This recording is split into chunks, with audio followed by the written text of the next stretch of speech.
Welcome back to the channel, my friends. Warhammer Man Studios. I'm Warhammer Man, and today we're taking a look at the new Seraphon. This video is sponsored by CMO Games. More on that later. So LVO 2023, a new Slann Starmaster spawns alongside fresh Seraphon. In these savage days, the forces of order are facing threats like never before, but the ineffable minds of the old ones presaged the era of the beast, and long ago set intricate plans into motion that would reinforce their armies in times to fight back. These ancient prophecies have finally come to fruition, and new spawnings of Seraphon are preparing to bring the mortal realms back in line with the great plan. Alright, let's take a look.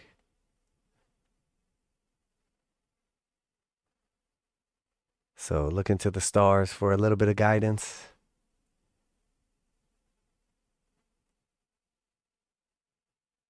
Oh yeah, I'm really liking the overall look of this thing. Not sure about the actual Slann. So very cool. I like how everything is tying into like Gur and the wild and everything. Rapidon Hunters. So this was one of the silhouettes we saw. They have an interesting look to them overall. Looks like the skinks have basically stayed the same.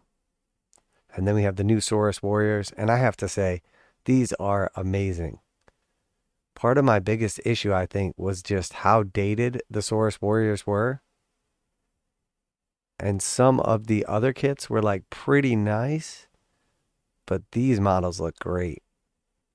I'm definitely a fan. And I think they're new enough, but also fit in the existing range to where it's not going to make everything else look outdated. Lots and lots of detail on this thing. Yeah, I mean, overall, everything looks really good.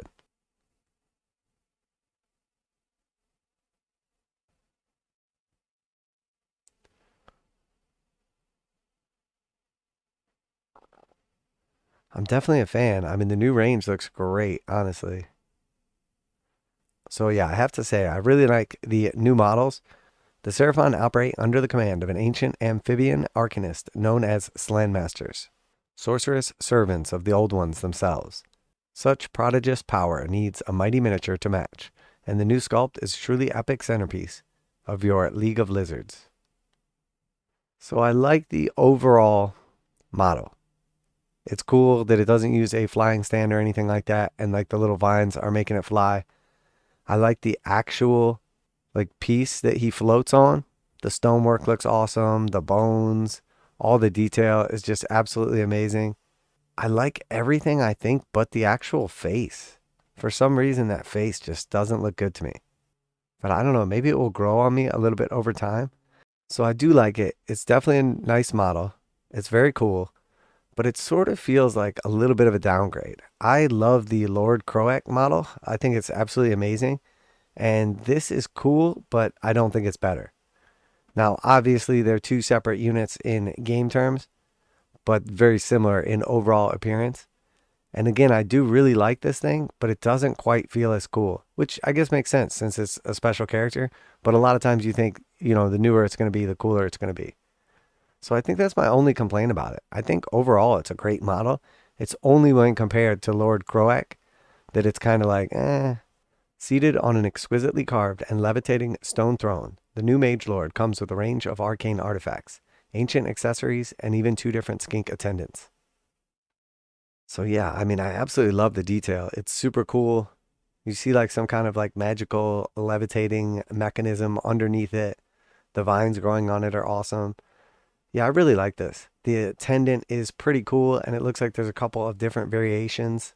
Actually, it looks like there's quite a few variations on this just in general.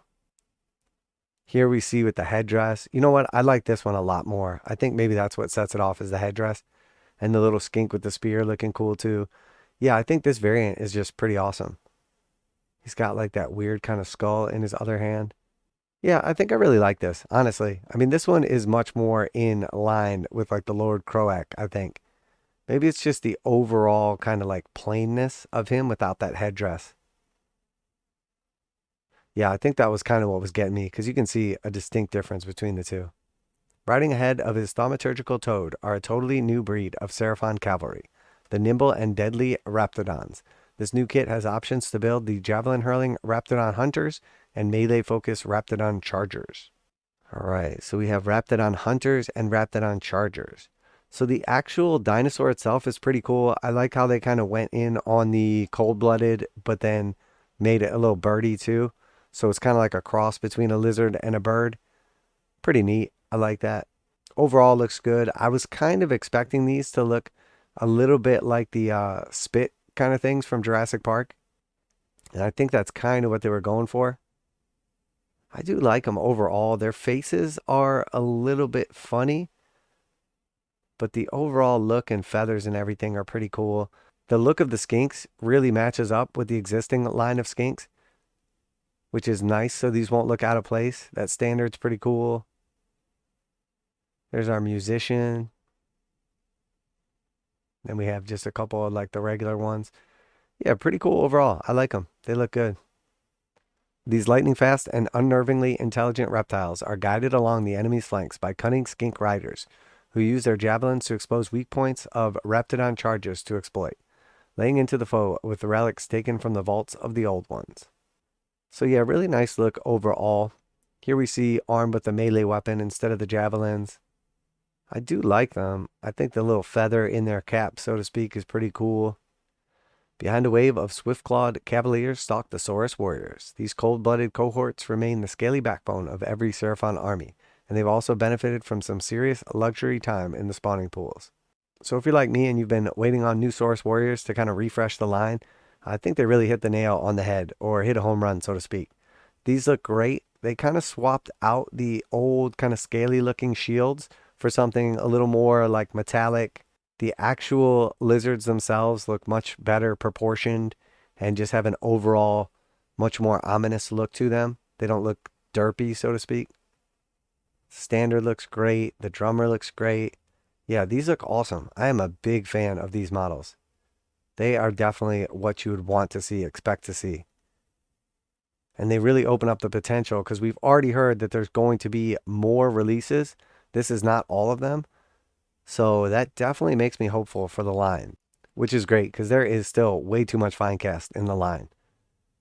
So the more of that they replace, the better. Honestly, I hope they replace it all. I'm really hoping that they have like a salamander dual kit and probably like croxagores. I think if we get those two things, I'll be pretty happy overall. But yeah, these are great. I mean, that leader looks awesome. These models just look amazing. Almost all Seraphon come in two varieties, the Flesh and Blood Coalesced and the Phantasmal Starborn. These detail-packed miniatures look amazing when painted to represent either. The green Saurus Warrior also makes us feel very nostalgic. Yeah, I think they look great. I am definitely a big fan of these. This release will be supported by a new Battletome, which means it's time to update the roadmap for 2023. You'll be seeing Gloomspite Gits and Beasts of Chaos very soon, while Seraphon are planned for late spring alongside Redacted, Redacted, and even Redacted. And now a quick message from this week's sponsor. This video is sponsored by CMOgames.com, where you can get 15% off most Games Workshop pre-orders, and they go live right at midnight Saturday mornings. CMOgames.com offers free shipping on orders over $25 in the US 48, and most orders ship within 24 hours. CMOgames.com has been selling Games Workshop products online for more than 20 years, and customer service is their top priority. CMOgames.com carries the full line of Games Workshop products, including 40K, Age of Sigmar, Kill Team, Warcry, paints, hobbies, and tools. Visit CMOgames.com using the affiliate link in the description below so they know you heard about CMOgames.com from Warhammer Man Studios. Now, back to the video. So this was kind of a surprise, but honestly, I saw it coming a little bit because I noticed that the Kharadron Overlord's Start Collecting box was removed from the store, and it was put at like temporary out of stock prior to that for like weeks. So this was kind of like a button hook. Obviously, we see the Seraphon book is not coming out until summer. When we saw the models, it kind of felt like that was about to be the next book. So now we know if the Seraphon's coming later, this has to be either Kharadron Overlords or Cities of Sigmar. And from what we've seen from Cities of Sigmar, and we know there's a whole line coming, it seems very unlikely that that's coming next. So I think we can pretty much say conclusively that the KO are getting their Battletome next. And then after that, we have our two Chaos Battletomes, which are going to be Khorne and Slaanesh. And then for Death, It seems likely that we're going to see Flesh Eater Courts and Soulblight Gravelords as the next two books. It's possible that Ossiarch Bone Reapers sneaks in there, but I have a feeling that they're going to fill out the line a little bit more, and that will be one of the later books to come. So again, though, that is just speculation. But they definitely got us with a little trick there with showing off the Seraphon models and then pushing them back so far. Because I know a lot of people were thinking that book was going to be next. But honestly, in this case, I got to say patience is a virtue. I would rather wait longer for a book and then get a bunch of new models to the line as opposed to just get it now and maybe get like a character or a unit. So I think overall this is a net positive for Seraphon players. Maybe have to wait a little bit longer till summer, but you get so much more than most of these other lines have gotten. That's not all the Seraphon can look forward to in 2023. This teaser is just the crest of an enormous wave of righteous reptiles poised to watch over the mortal realms. When you're done basking in their brilliance, check out the rest of the reveals for the Warhammer Preview Online Las Vegas Open 2023. So I think this was the big surprise, kind of like shifting the Seraphon Codex back and then moving up what is likely the Kharadron Overlords Codex. Other than that, nothing really changing with the Battletomes here, but very cool to see all of these new models. So definitely an interesting move, a little curveball, moving the Battletome Seraphon until summer, or at least revealing that it's coming in summer, and then the Kharadron Overlords will likely be the next one. But I do have to say, I absolutely love all of the models, and they were well worth the wait. These guys are interesting and have a little something going on. I hope they're actually like good in game terms. Unfortunately, right now, like a lot of the Seraphon units are really cool, but just not very good in game terms. It's sort of like the opposite of 40k, because usually when like new models or new sculpts or a new kit comes out, they overpower it so people will buy it and play it. It seems like with the Seraphon that none of the cool stuff is actually good. So you kind of have to like buy a bunch of trash finecast or just play an army that's not very good. So definitely a strange dynamic, sort of the opposite of Warhammer 40k, where they sort of like write rules to sell models. So I think settling back on this guy, overall, I'm a big fan. It looks really good. With the headdress, it looks much better. I think I like this look better than the other one.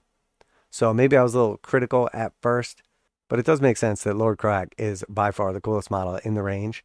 But honestly, this is probably a close second now. So very impressed with everything we've seen here. Let me know what you think. If you are a little bummed out that this got sort of like pushed back, postponed, or just revealed that it's coming at a later date, I think honestly it's worth it knowing that there's even more models that we haven't seen yet.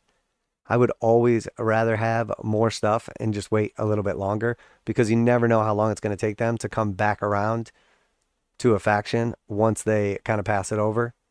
So let me know what you think. What are you most excited about? Are you going to be playing some Seraphon? You think I'm right about the Kharadron Overlords? Or are we just going to get suddenly the complete release of the new Cities of Sigmar book and model range and everything? Seems very unlikely to me, but I suppose it's possible. Special thanks to CMO Games for sponsoring the video. And that's it for today. Warhammer Man Studios. I'm Warhammer Man, and I'm feeling cold-blooded. And I'm out of here.